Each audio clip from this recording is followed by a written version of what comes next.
The truth is that we can change the character as well as the content of our structures. Creating structures that invite their own revision and thus allow us more fully to split the difference between being insiders and outsiders. We can create arrangements in society and in thought that diminish the distance between the ordinary moves that we take within a framework of arrangements and assumptions that we leave unchallenged and unchanged,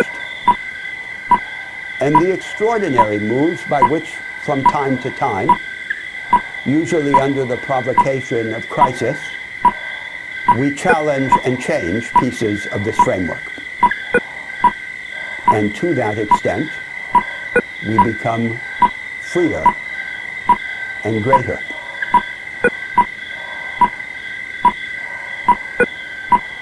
Our interest in the creation of such structures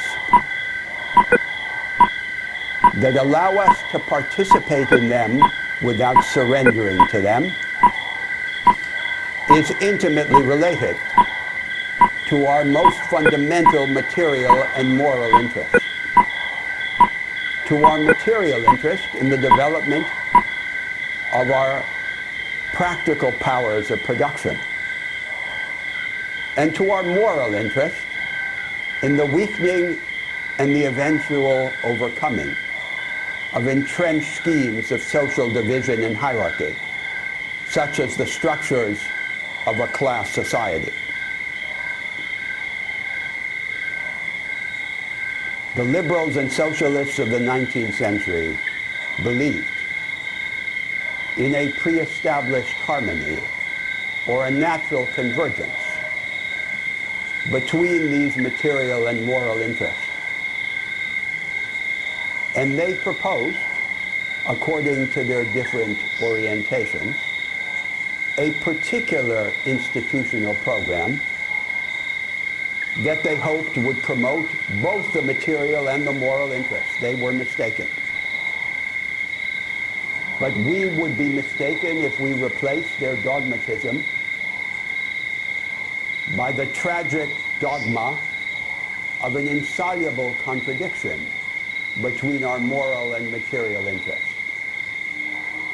Our task is to find the zone of potential intersection between the institutional requirements for the development of our practical powers and the institutional conditions for the overcoming of entrenched social division and hierarchy.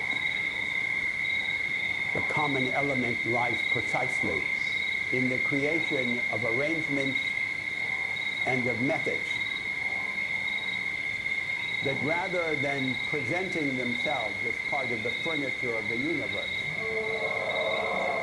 facilitate their own transformation.